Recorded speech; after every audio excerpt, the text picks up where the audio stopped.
રાજપીપળામાં રાજ્યકક્ષાની SGFI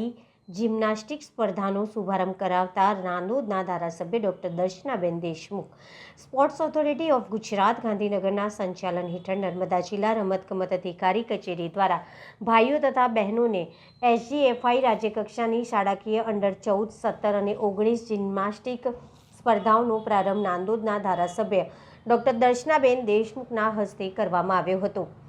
વિદેશ મંત્રી ડોક્ટર S.J. જયશંકરના અનુદાનમાંથી રૂપિયા 2.40 કરોડના ખર્ચે ખેલકૂદ માટે તૈયાર કરાયેલા અદ્યતન જિમ્નાસ્ટિક હોલને કેન્દ્રમાં રાખીને નાંદોદના ધારાસભ્ય ડોક્ટર દર્શનાબેન દેશમુખે જણાવ્યું કે અહીં રમતવીરોની ફિટનેસ તથા તેમના પ્રદર્શન વધુ બહેતર બનાવવા માટે કોચ દ્વારા વિશેષ ધ્યાન આપવામાં આવે છે। તેમણે વધુમાં જણાવ્યું કે આપણો ધ્યેય હંમેશા ઊંચો હોવો જોઈએ અને તેમને હાંસલ કરવા માટે સતત મહેનત જરૂરી છે। ખેલાડીઓ પોતાના લક્ષ્યને નિર્ધારિત કરીને ઉત્કૃષ્ટ પ્રદર્શન કરે, મેડલ હાંસલ કરે અને જિલ્લા, રાજ્ય તથા રાષ્ટ્રનું નામ રોશન કરે તેવી આશા પણ તેઓએ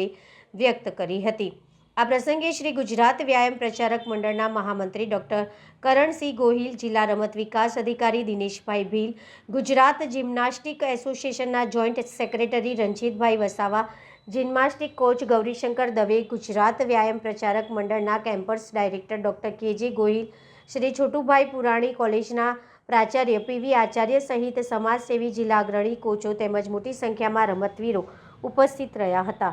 આજે નર્મદા જિલ્લાના રાજપીપળાના છોટુભાઈ પુરાણી મહાવિદ્યાલય ખાતે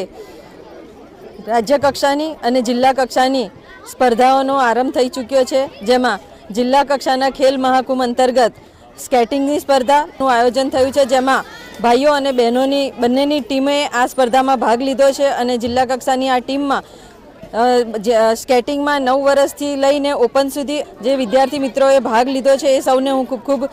શુભકામનાઓ પાઠવું છું અને તેઓ પોતાનું ખૂબ જ સારી રીતે બેસ્ટ પરફોર્મન્સ આપે એ માટેના એમને શુભકામનાઓ પાઠવું છું। સાથે સાથે રાજ્ય કક્ષાની પણ જિમ્નાસ્ટિકની જે સ્પર્ધા છે એ આ જ પરિસરમાં ચાલી રહી છે કે જેમાં અંડર 14, 17 અને 19ના જિમ્નાસ્ટિકના લગભગ 200 કરતાં વધારે સ્પર્ધકોએ ભાગ લીધો છે અને ગુજરાતના 13 જિલ્લામાંથી આ સ્પર્ધકો અહીંયા નર્મદા જિલ્લામાં આવ્યા છે। ત્યારે એ સર્વે સ્પર્ધકોને પણ પોતાનું સારામાં સારું કૌશલ્ય પોતે બતાવી શકે અને સ્પર્ધામાં જીતીને પોતાના જિલ્લાનું અને ગુજરાત રાજ્યનું નામ રોશન કરી શકે એ માટે સૌને ખૂબ ખૂબ અભિનંદન સાથે શુભકામનાઓ પણ પાઠવું છું।